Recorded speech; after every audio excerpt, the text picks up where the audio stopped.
はい、皆さんこんにちは。今日はですね、GF8230A4JR ですね、2012年の9月に発売となった、GF8230A4JR の紹介をしたいと思います。こちらはですね、2013年に、30周年を迎えた G-SHOCK の記念限定モデルということで発売になりました。G-SHOCK がですね、誕生したのが1983年ですね。1983年に発売となった G-SHOCK。これが2013年に30周年を迎えるということで、その前の年ですね、2012年の9月に発売となった G-SHOCK でした。この2012年の9月の発売なんですけども、ライジングレッドということで30周年記念のモデルが登場しまして、そのラインナップの中の一つがこのフロッグマンということでした。このフロッグマンなんですけども、もともと非常に人気がある機種ですので、この発売当時もですね、非常に注目の集まったこの限定モデルということでした。で、裏蓋がですね、このようにですね、ゴールドの裏蓋になっていまして、モジュールナンバーが3266ですね。で、GF8230A ジャパン K ということで刻印があります。この裏蓋のデザインもですね、非常に G-SHOCK では有名な限定モデルの刻印としてはポピュラーなものになっているかなと思います。で、ボタンはですね、黒のボタンになってまして、文字盤も黒と。文字盤も黒ですね。で、金色のゴールドの目玉が少し立体感のある作りになってますけども、ゴールドの目玉があると。で、文字盤の上の文字はすべてゴールドタイプの文字になってますね。で、ガラスの周りのリング形状のところはですね、これステンレスでできてるんですけども、黒くですね、こう色がついてまして、非常に精悍な形に見えますね。ダイバーズ200メートルということで、こちらは G-SHOCK ということで刻印がありますけども、当時ですね、非常に人気のあったモデルになります。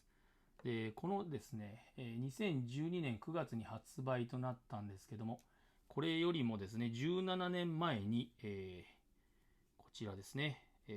過去の動画でも紹介していますけども、8200の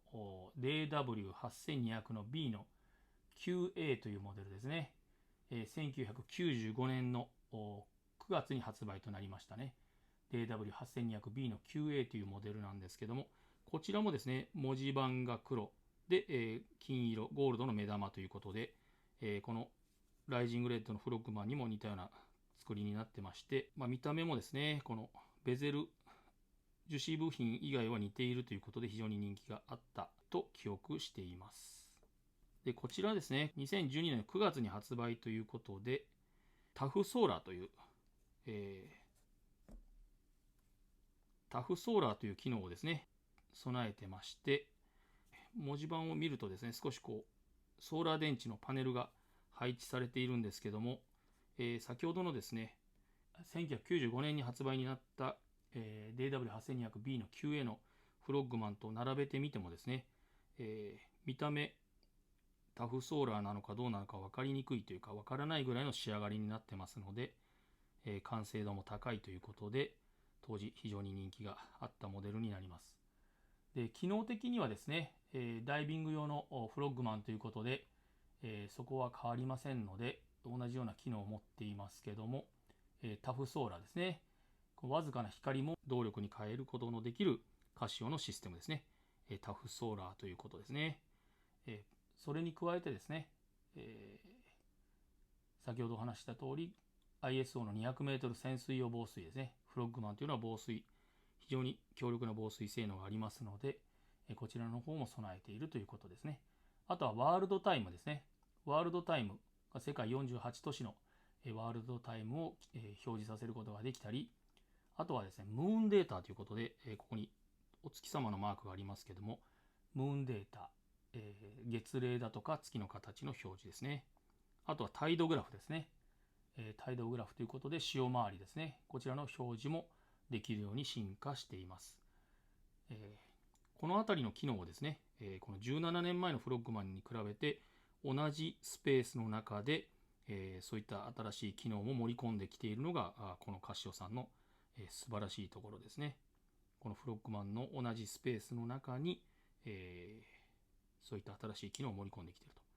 で、これ実はベゼルをですね、交換、この赤いフロッグマンのベゼルをですね、こちらの、1995年に発売となったフロッグマン、こちらのフロッグマンに取り付けることもできますし、こちらのフロッグマンのベゼルをですね、こちらのフロッグマンのベゼルに取り付けることもできるということになってますので、このあたりもですね、いずれちょっと交換をしてみて、取り替えてみてですね、装着した状態というのを私の方でまた動画作成してみたいと思いますけども、あとはですね、ダイビング機能ですね、潜水時間だとか、インターバルタイムだとか、潜水開始日時とか、潜水時間だとか、このあたりをですね、10本ほどメモリーができたり、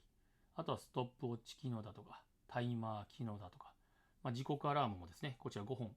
設定できますのでね、非常に使い勝手のいい時計になっています。あとバッテリーインジケーターということで、ここに今 H というハイレベルのハイの文字が出てますけども、これソーラー充電ですので、充電するとですね、ソーラーパネルで充電すると、ここのインジケーターがですね、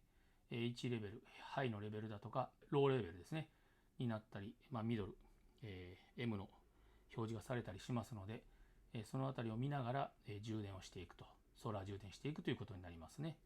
あとはですね、EL バックライトもありますので、バックライトもこれ機能としてありますのでね、ライトボタンを押すとバックライトが表示されるということになっています。このようにですね、17年前に非常に人気のあったフロッグマン、この右側の黒いフロッグマンですね、17年前のフロッグマンの見た目をそのまま受け継ぎながらですね、30周年モデルとして登場したこの赤いライジングレッドのフロッグマンですね、非常に人気がありました。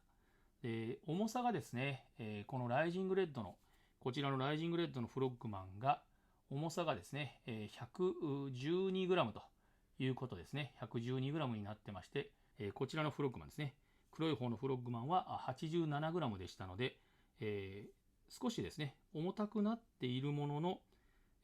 こちらの方が少し重たくなっている 112g ではあるんですけども、腕に装着した時の装着感は非常にいい、使い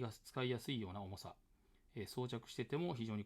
なんて言うんでしょうね、心地よい重さというんでしょうか、そういった重さになっています。今日はですね、GF8230A4JR ですね、2012年9月に発売となった GF8230A4JR の紹介をしました。右側のですね、こちらのモデルは1995年、17年前ですね。この左側のフロッグマンの17年前の同じ9月に発売となった DW8200B の QA ということで、こちらも比較して紹介しました。次回以降ですね、またこのベゼル、ここの樹脂の部品をですね、交換、この赤いフロッグマンと黒のフロッグマンと交換した形の比較動画もですね、紹介できるかなと思いますので、チャンネル登録をして、楽しみに待っていてください。それでは次回またお会いしましょう。